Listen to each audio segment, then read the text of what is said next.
Yes. So, hi and welcome to Heart with Eva and my very special guest today, Cody Bryce. Welcome, Cody. Hi, thank you for having me. Yeah, it's so great to have you here because, as I said earlier, you are the first male to accept to be on this show. So it's kind of a woohoo! Yes, Thanks for yes. being here. It's an honor. It's an honor. Yes. Good to know. Good to know. For those who doesn't know who Cody is yet, but I think you do. But Cody is a multidimensional being, and he's tapping into source just to get his information about just everything.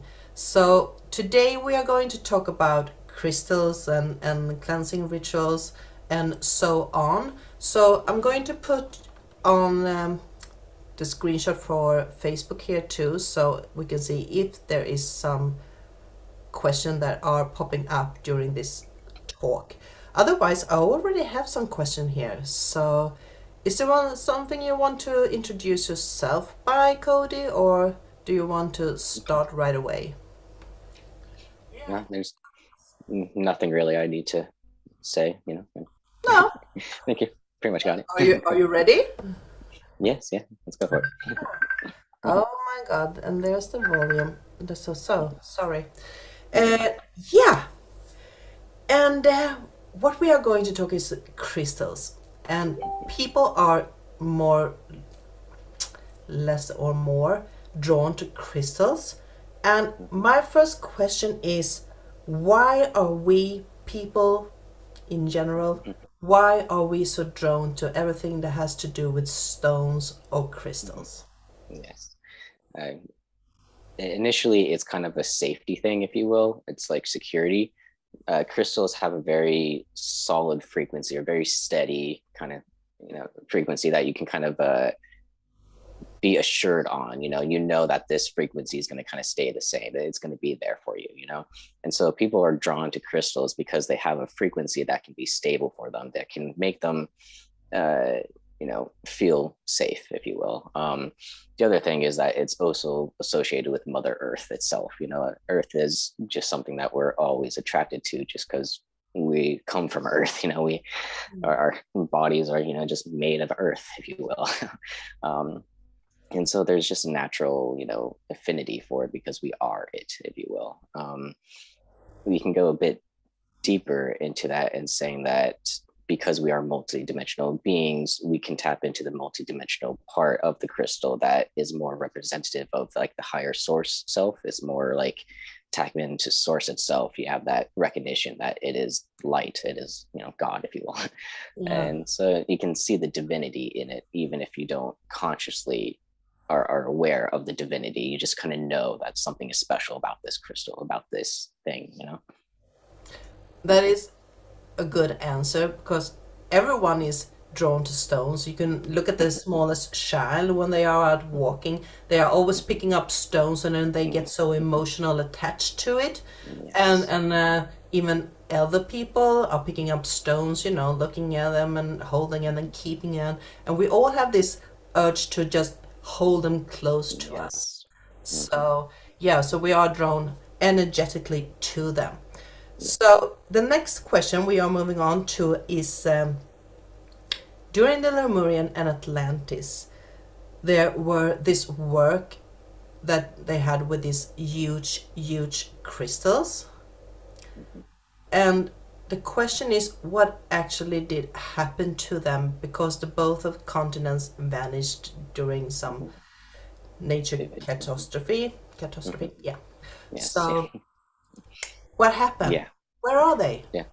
The giant crystals are still technically in place, if you will, but they're not going to be like interacted with on a personal level or physical level, if you will. They're going to be like time capsules. Like certain crystals are kind of put into place on Earth to release energy at certain times. Those gigantic crystals were time capsules of certain energies that needed to be released at certain times. And so they're still there, if you will. It's just we probably don't have access to them right now. They're either deep underground or kind of hidden away. In the physical But forms. in the physical forms, yes, they're still here in physical forms, even though those civilizations, those beings might have, like, let's say, gone to a different dimensional plane, if you will. They might still exist on other dimensional planes. Those crystals are still here in physical. And so they are important, if you will, but it's not something that we need to go and discover or find or dig up or anything like that. They're just there to be, Yeah, but are we still affected by them? if you choose to be, that's the thing. It's like most crystals will have that sense of free will that every a person has. They know that you have free will. We're not going to put our energy onto you unless you allow us to. And so these giant crystals, even though they're super powerful and they're going to be putting a ton of energy into Earth, you accept what you allow to accept, and so they won't push you into anything that you don't want to be pushed into. Yeah, because I was thinking about now, there are a lot of people saying that they have this, even I do. I have bought a Lemurian crystal. Yeah, I know you have seen it Yes. before. And though I know that this is probably not from Lemurian as a physical form, it still feels like it has some of the qualities from Yes. that time. Yes. Yes. Yeah. How does that work? Because this is not from the physical Lemuria, I know that. But Yes. why are we so drawn to the crystals right now from Lemuria and Atlantis, and why are we, buying into this, that this is a pure Lemurian crystal? Yeah. Yes. Well, it's basically the same thing, like I said before, with the giant crystals. They're time capsules. Each of them are like seeds of information.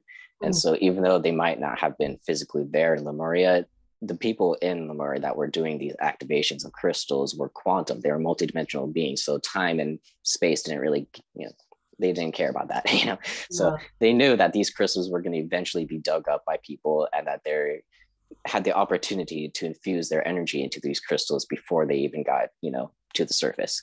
And so they're Lemurian crystals because they have the energy of Lemuria, but not technically because they were handled by Lemurian people, Um, So it's so more yeah, like a vibration that we are yes, picking up on. Okay, so we're yes, drawn to these crystals just because we have a history, so to speak, and we are drawn to the energetically bound yeah, energies from the yeah. crystals. You resonate with the frequency of it. So yeah. Oh, interesting. Interesting. Because I also wondered, because I did some regression one time, and they said that in the end of Atlantis, we were there to program the crystals, but we didn't manage to do that in time, so we came a bit late, too late.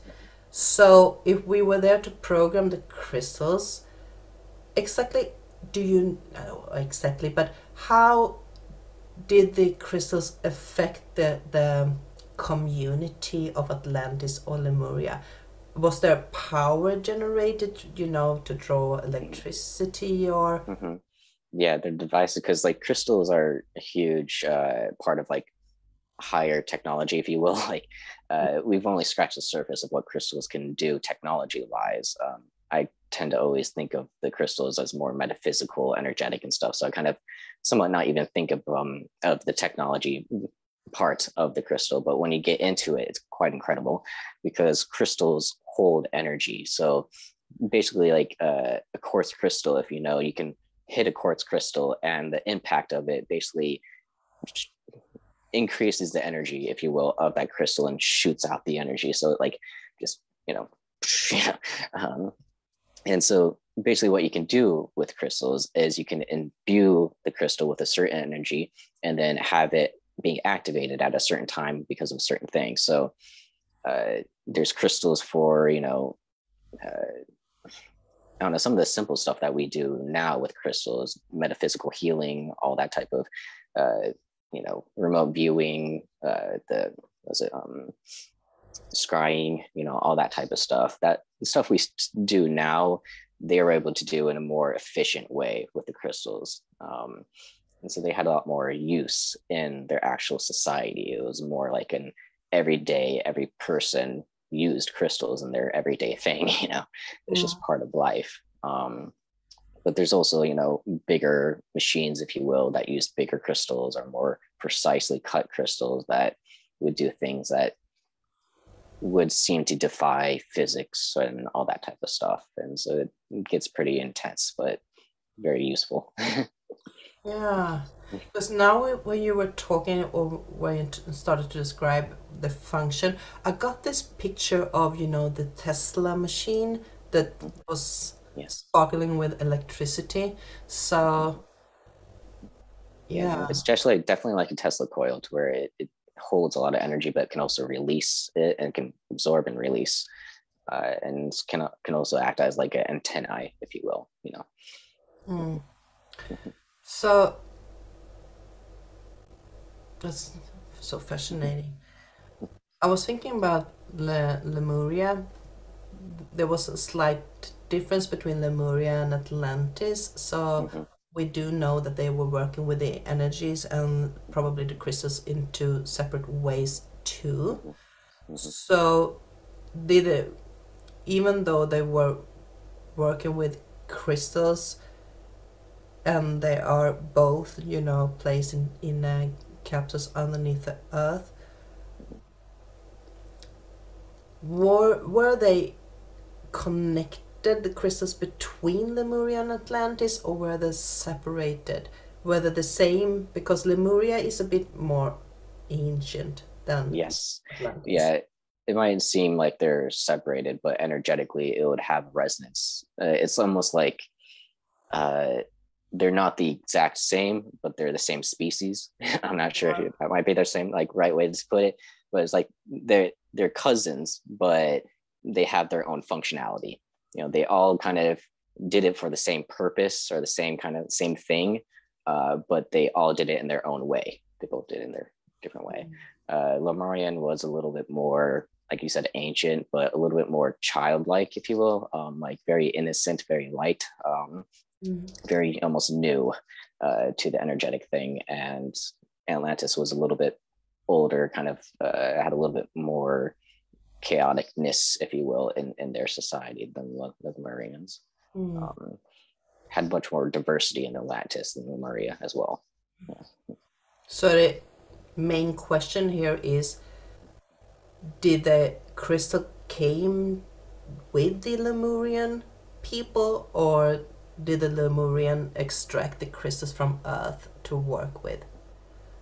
Gotcha. Well, there'd be two kind of versions. It depends on the crystal as well, because there's like crystal skulls that they would make, and those were like very specific and had to be, kind of made in a that I kind of don't want to get into because I don't want to like say something wrong, if you will, about the crystal skulls, because those are very delicate and special for people.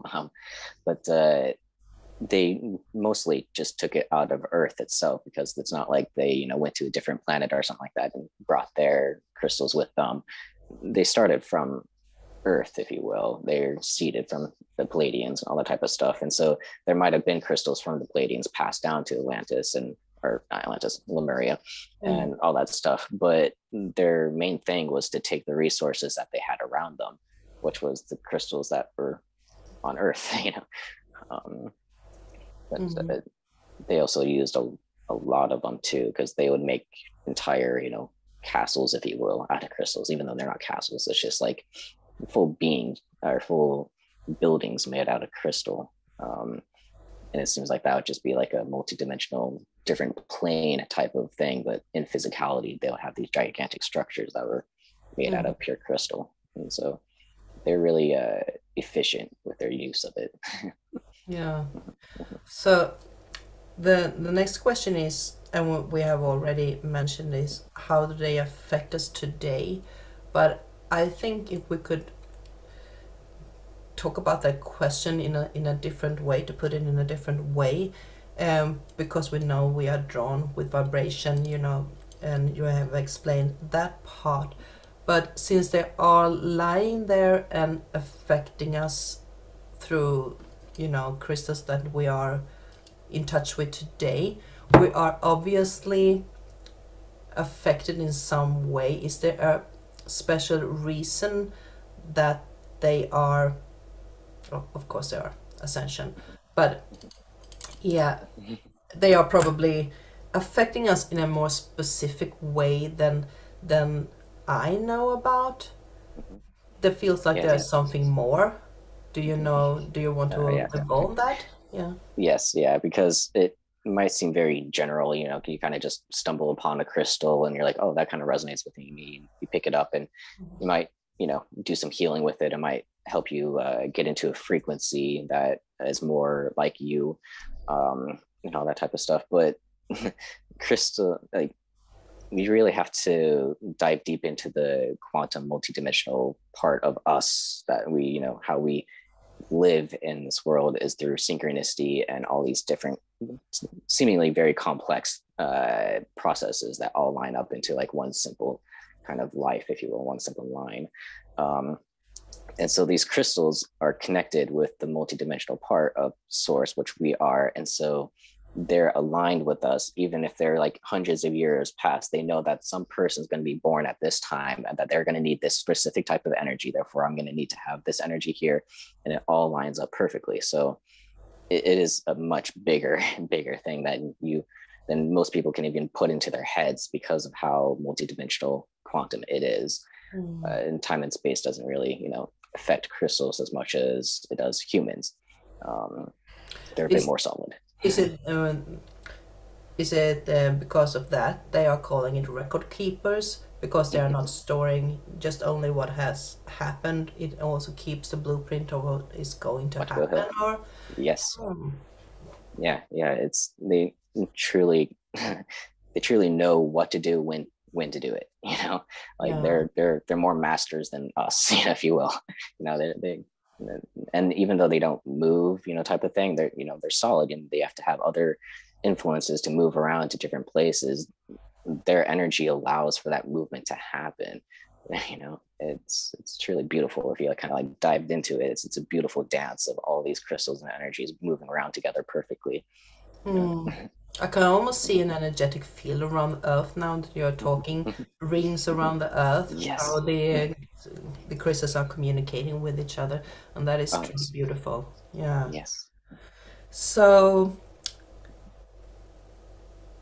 that was the ancient, and we were talking about crystals. So I assume that the Atlantic period and the Lemurian used crystals when we are talking about crystals like this. Mm-hmm. So, which crystals are perfect for us to use today?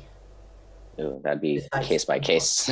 Yeah, case by case basis, basically, for yeah. any person, because something that I've been saying a lot lately is generalizations shouldn't be something like we trying to generalize it. So the statement I was saying is like you shouldn't generalize things. Even that statement shouldn't be generalized, or like because I'm generalizing the statement of things shouldn't be generalized. So it's kind of a funny thing for me. But anyways, yeah, you can't generalize it as this is the one to use, And so some people might be quartz, other people might be sapphire, amethyst, any.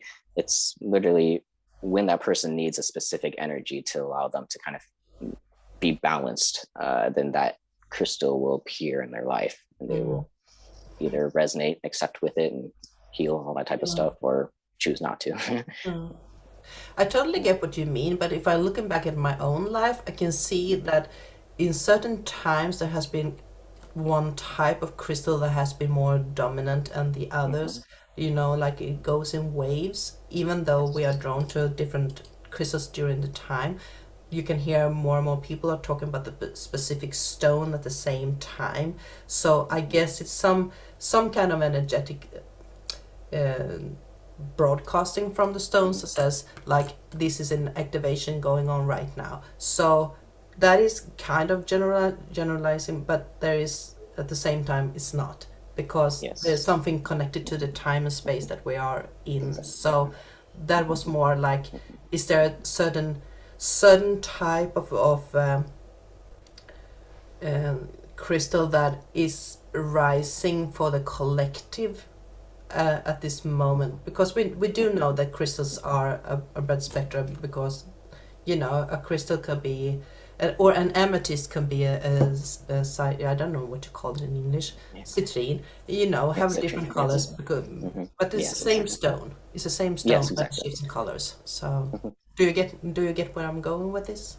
Yes, yeah, and like quartz is a perfect example because it has rose quartz, it has dark smoky quartz, it has the citrite, it has clear quartz. So it's, even though it's a quartz, it has all these different aspects of it, if you will, and so each one will be specific to a certain type of time. But what I was going to go with what you're saying in waves, if you Mm. think of it kind of like the astrological chart of different planets and having those planets affect uh, Earth or the people at that specific time, crystals are like that too, to where certain crystals will be more energetic at certain times because they know that energetically this is the time that can be most useful. Like certain times of the year, an amethyst will be the most powerful crystal. Other times it will be the quartz. Other times, Mm. tambourine or whatever. It Yeah. just depends. So you just kind of have to feel the crystal, and feel it. But it is kind of unique. I actually haven't really noticed that correlation between the different cycles of crystals that they use until you mentioned it, that it is kind of like astrological charts or astrological energies of different energies at specific times. Yeah. That's, They are moving around with a lot of synchronicity throughout different parts, astrology and etc. Well, we are dropping that question and moving on. Uh, how do you work with crystals? There's a lot of course, different ways, and we know that. But can you give us a few examples about how we should be able to work with crystals? yeah. One thing to kind of note is that the crystal isn't exactly doing the healing, if you will. The crystal is a stable resonance. It holds its frequency.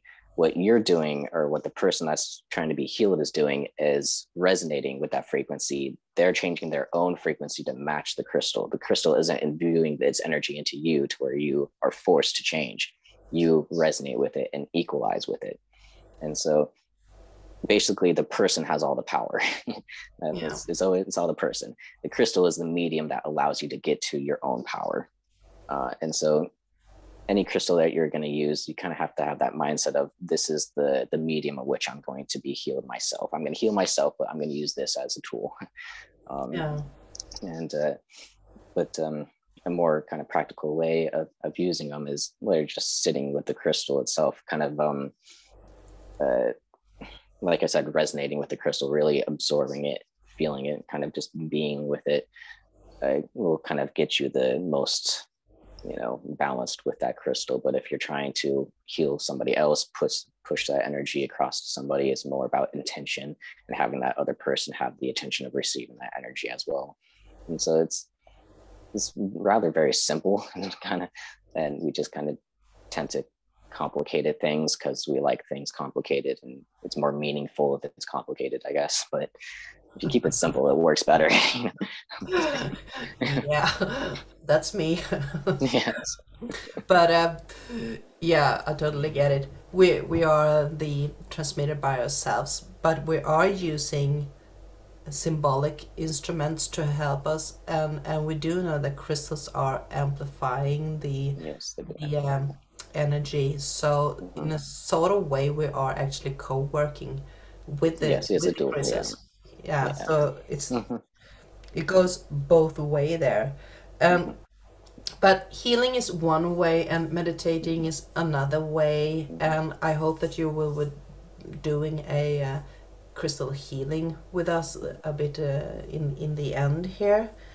But before we get there, when people are working with crystals and grids, can you please describe a bit what they are talking about and how that is working?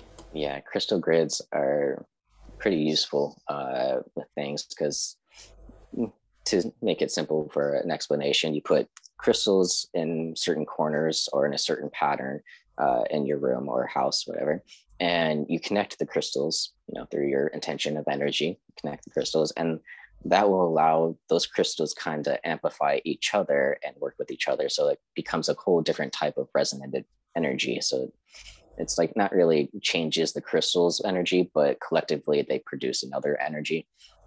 And that will kind of have a constant there. Therefore, it's not like you're having to constantly go to the crystal, activate it, really work with it, all that type of stuff. It's almost like you have a constantly active working meditation or whatever happening there. And so it's an energy that's going to stay constant and be more amplified than if the crystals were alone, not connected with each other.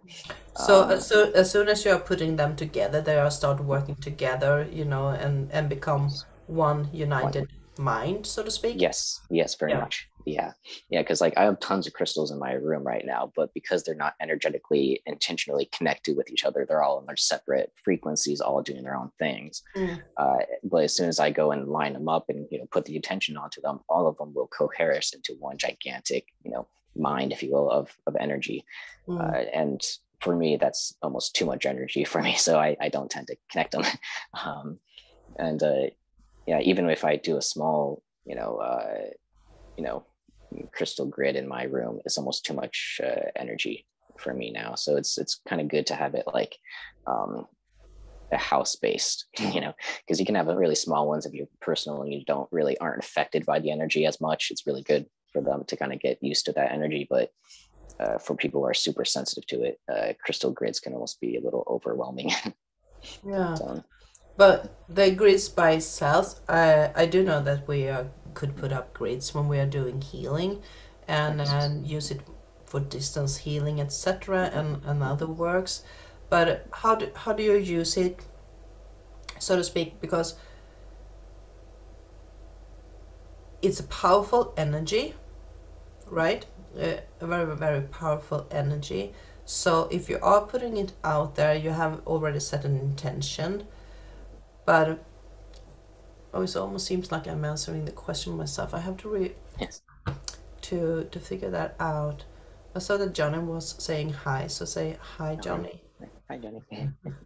And if someone has a question, please pop it in the comment field here so we can ask that too.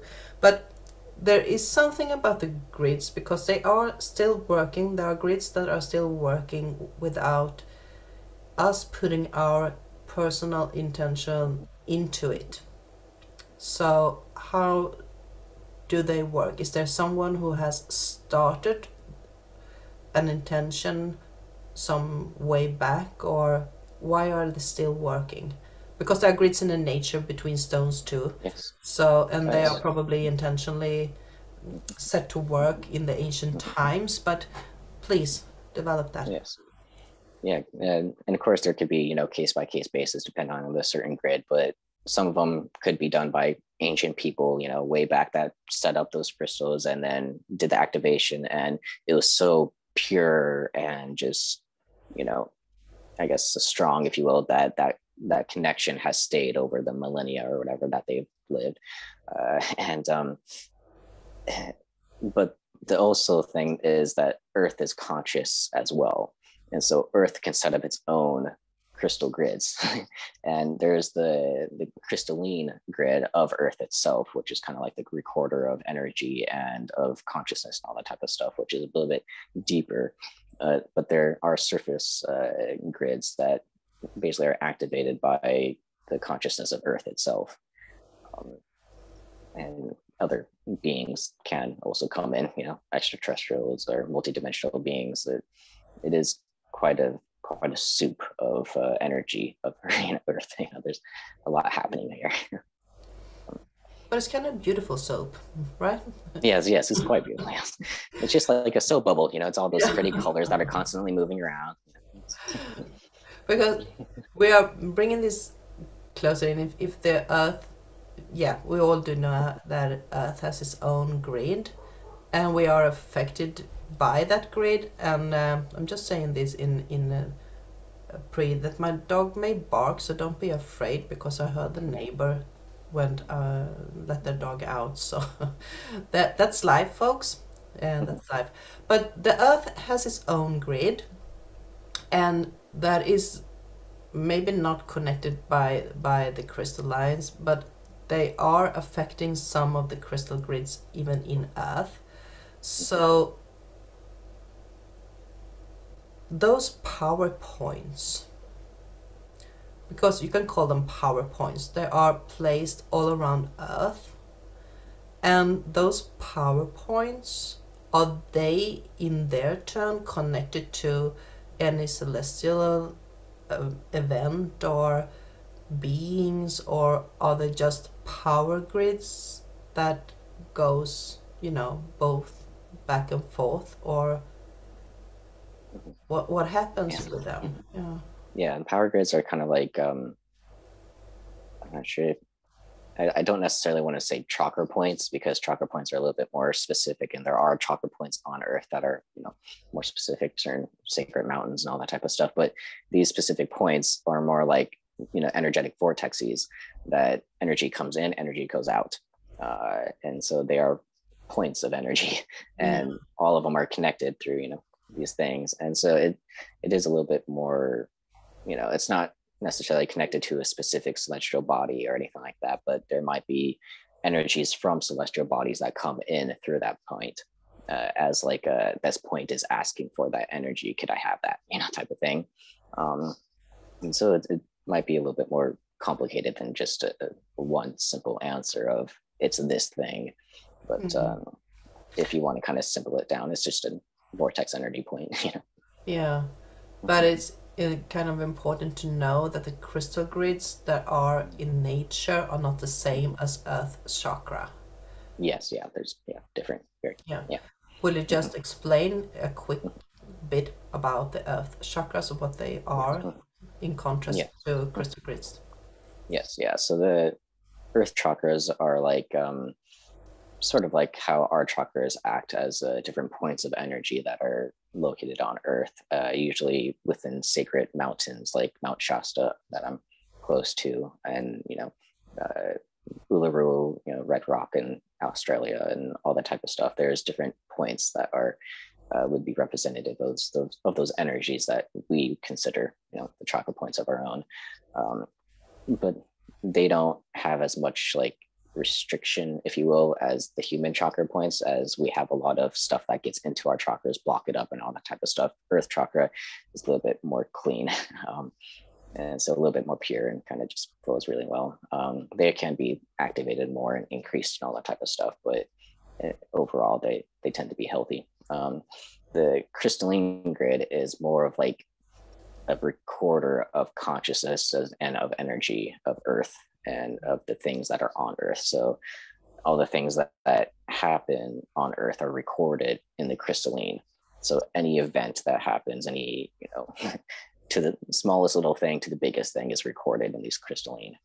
And that also acts as like a time capsule, if you will, as well, to where it can release energy or absorb energy depending on time that it needs to be. So it's totally different energies. You can almost sense totally. that when you are talking about it. The one is floating up there and the other one is more grounded. So yes, that's perfect. So the grids is not only used by healing, you can also use them for protection and meditation, and that is all pure intentional. Yes. Yeah. Yeah, very much. Yeah. So let's see, next question here. What type of crystals should you or everyone have in their homes just to be safe? If you have to pick 5 crystals, what would they be? Gotcha. Well, the first one's obviously going to be quartz, because quartz is kind of like the all-rounder crystal. It kind of does everything, so to speak. Or at least it's like the basest. After quartz, I would say amethyst. Amethyst is a really good one for just calming, kind of really gets your mind centered. Another one, I kind of like red jasper myself, even though that's a little bit more of a specific towards me. Red jasper kind of tends to feel really grounded, but not too grounded, where like like obsidian or tourmaline, black tourmaline can be really grounding, but it's almost like too much, like you're forced into the ground. Red jasper is almost like a very soft, like you're just kind of laying in the beach, it's very soft, nice. So there's that one. Some good ones for kind of aligning your chakras if you're wanting to kind of align the balance. It's one that's not really well known or kind of somewhat hard to find, but it's kryptonite. It's kind of like kryptonite, like that, Superman thing, but it's kryptonite or whatever. It's a blue, kind of flaky crystal, but very powerful for aligning chakras. I have it right here if I can show you, but Yeah, yes, please do that. yeah. Yeah. All right. So this. Oh yeah, I have Yeah. that one. Yeah. Yeah. Very good for aligning. It's so smooth in its energies. Yes, very much. Yeah. Another one good for basically just kind of increasing your solar plexus, kind of a good willpower, strength kind of stone is orange citrine. Yeah. It's kind of another quartz derivative, but it's a little bit more focused for your specific solar plexus, stomach area, that type of thing. And the other one I was going to suggest is actually another quartz based, which is rose quartz for the heart. Yeah, that's a beautiful stone too. Well, I know that I'm safe because I have every one of those, so Beautiful. Good. I can start to relax. And if you don't have those stones, please fill up. You need to have them in your homes. No, everyone can actually do whatever they want to, but these, yeah, I can totally agree that blue and white stone, I don't know what you call it, but that is so smooth in its energy, and it's almost like threads. When you are connecting, you almost like a matrix threads when you are looking at it. Wow, that's beautiful. Another thing that you was saying, oh, before we go further there, the rose quartz. I actually placed the rose quartz in front of the doors, the outdoors, for protection, or not so much for protection from others, but more like when they enter, they are walking through this rose portal. Yeah, they feel protected, yes. Yeah, so they are leaving their energies outside. Yeah. That's a beautiful stone, actually, very powerful. Yeah. Powerful. One of my favorites. Yeah. Yeah. Rose quartz. Cody doesn't have small stones. He has the largest stones that you can ever imagine you can have in a home. Wow, that's amazing. And I get a bit of jealousy every time I look at them. Yes, right. But from a good point of view. Yeah, from a good point, yes. That's good. Yeah, you look at these ones and you're jealous. I go and look at the Tucson, gem show crystals that are like bigger than houses, or at least bigger than a room, like those geodes that can literally fit up my entire room. I'm like, oh, I want that so badly, but I do not have $500,000. No, I actually saw someone was sitting in an amethyst meditating. I was like, wow, is that even possible? Yeah. Yep. That would be so cool. That would be so cool. To moving on, you just mentioned that you live close by Manchester, and I guess there are a lot of crystalline grids there. So I do know that you have this source connection. Are you feeling the energies from the Manchester? Oh yes, yeah. It's subtle. It's not as much as when I lived in next to the Sedona vortex. I lived in Prescott, which is like maybe an hour away from Sedona, but I would still feel its energy even there. Here, it's like I'm maybe 2.5 hours maybe away from Mount Shasta, and so it's a little bit softer of an energy, but it's still there if I focus on it. If I actually kind of tune into it, it's there.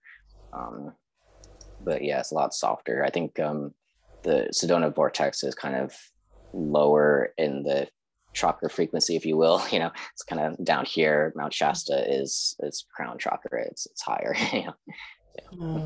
And there are so many people meditating on Mount Shasta, so I guess that is amplifying the energies that are there. So it's emitting out. Oh, that's wonderful. I actually doesn't have many questions, so I do know that you have this beautiful rose protection that we have been Oh, yes. sharing before. Mm. Would you like to share Yes, yeah, it's how kind you of. are working Mhm, with that rose protection, and mhm. if we can do a crystal healing? Yes, gotcha. Mm. Yeah, so the rose kind of tool, if you will, is very simple but very effective. And it's truly just a visualization tool. But when you're visualizing it, it's not just in your mind. You are physically, or not physically creating it. You're like energetically creating a rose, and so that rose will have power that will affect your around, your surrounding area or your energy, all that stuff. But to keep it simple, Mhm. there's the rose can be a symbol for many different things, or can symbolize many different things, and can be used for many different things, is what I'm trying to get across. The rose can be used as, like protection for just, putting up roses around you, and energy won't come into it because the rose will kind of has its thorns, so it protects you, type of thing. uh, you can be put into the corners of your room, and the rose will kind of act as uh, kind of like your energy is allowed into this place and no other energy. It's a type of protection, but it kind of makes it so you feel more comfortable in the space that you're in. And can be used in the entire house, or just, your room kind of. Other roses can literally be used as like a sage. You kind of just imagine a rose in your hand. You're kind of just waving around the room like sage, and it's clearing up the energy, all that type of stuff. And so it's really boundless with what your imagination can put to it. And it will work. There's simple ones like parking lot roses is a really good one for kind of practical things. If you're trying to go to some place and you're not sure if you're going to have a parking spot, you envision a rose placed in the parking spot near the place that you want to, that you're going. And when you get there, synchronistically will occur that that place will be open for you. That rose kind of saves your spot energetically. Um, I and haven't so, tried that one so yet. yes, yeah, it's, That's yeah, fine. yes, yeah. You can say that to visualize a rose is Mhm, almost the same as setting an intention when you do the crystalline. mhm. Yes, Yeah. that's very, very much intention based. It's all, what you want to happen, and the rose is just a medium for it to happen. A permission slip, I like to say. It's a Mm. permission slip to allow you to have this thing happen. Yeah. Yeah. Mhm, Oh, that is so beautiful. You can almost smell the roses when we are talking mhm, about it. mhm, Roses are so connected to the etheric world of mhm. a lot of beautiful stuff. And I missed a question from Johnny here. She says, "How do you spell the Kryptonite Blue one? How do you spell it?" Oh God, I spell it Kynia. No, K. I know it's Kyn. Can like can I, just go with KY blue crystal. It might show up. I don't know. If you Google I'm it. not. Yeah, you can Google it. Yeah, Mm. spelling is not my forte, and when it comes to crystals, it's definitely not my forte because they have some pretty intense names that are like weird, Yeah, vowels and stuff that are in random places that you wouldn't know. So, yeah. When we got yeah. the name, we can put it in a comment field later. So, Mhm. yeah. And she also says here that I used a rose protection in my home since you told us. Love it. And she puts a lot of roses there. Thank you, Cody. Yes. Yeah. It's definitely something that is stuck in our energetic field since you were talking about it in one of our gatherings before. I don't know why, if that is because it's the rose, or rose is connected to, for a lot of us, the feminine Mhm. goddess, or why, but it's still there and it feels so good to be working with roses. Yes. Maybe, Yeah. maybe you know. Maybe you know why we Well, are so drawn well, to it's also roses. resonance and all that type of stuff. But the thing that, like, the visualization of why you use a rose is because the oil of a rose, when you kind of put it into its essence, has the highest frequency of any of the flowers on Earth, and so it has a very, very high, very powerful frequency of itself. And so when you kind of visualize that flower, you're using the most powerful tool that you can, basically. Is it because it's connected to Magdalene? Might be, but I think there's a separate energy. It might have an increase in amplification with that connection, but if you weren't aware of that connection, it still would work the same, type of things. Hmm. Mhm. Interesting. She says she found it kyanite, so it's already Okay, in common field there. So, yeah. gotcha. I see the clock is ticking, and I know that you are a busy man. So, shall we move into a healing, Yes, if we can do you that. would like to? Mhm. I will Yes, unmute myself, or no, I'm not unmute. I will mute myself so we can hear you. gotcha. All right, so it's going to be pretty simple crystal healing art, so to speak. Going to be using this one, my clear quartz, and basically going to be doing it slightly different to where I normally would be putting my energy into the crystal, allowing the crystal's energy to flow to you or the people who want to receive it. And therefore, it'd be like my energy plus the energy of the crystal that are going to you and that type of thing. But this time, I'm going to be using the crystal to actually pick up an energy that would technically be in source or on a different dimensional plane and bring it down through the crystal, amplify it, and then send it out. So it's not technically my energy. My energy is going to be part of it, but technically the energy is going to be from a different place. So I'm trying to get a little bit higher light codes and all that type of stuff in here. And all that. Yeah. All right, so crystal.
Okay, so that was actually quite short.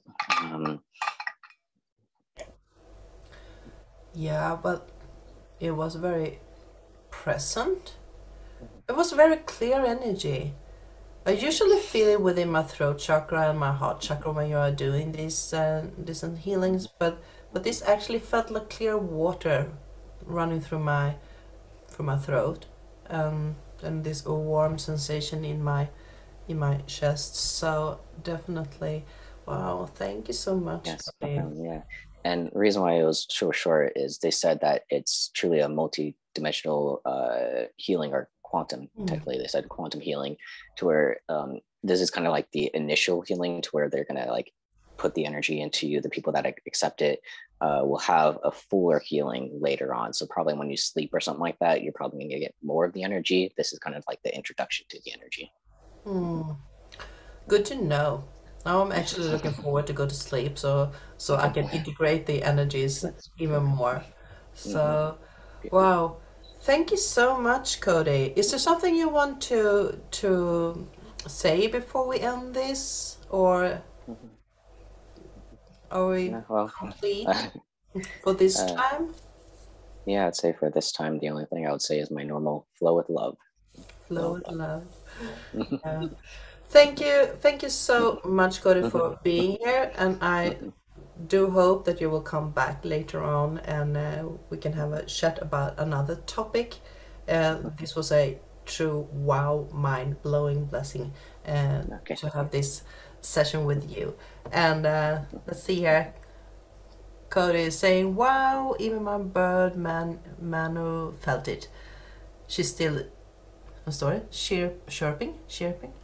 Yeah, she's still chirping. Yeah. Yeah. Yeah. Okay. So good to know. Take care of your bird, Johnny. Yes, So right. thank you once again, Cody, and for everybody who joined us in the end game here. This is Cody Bryce. Please do watch this from the beginning. There's so much information in that you don't want to miss out on. So, once again, thank you, everybody. Have a safe trip, and thank you, Cody. Bye bye.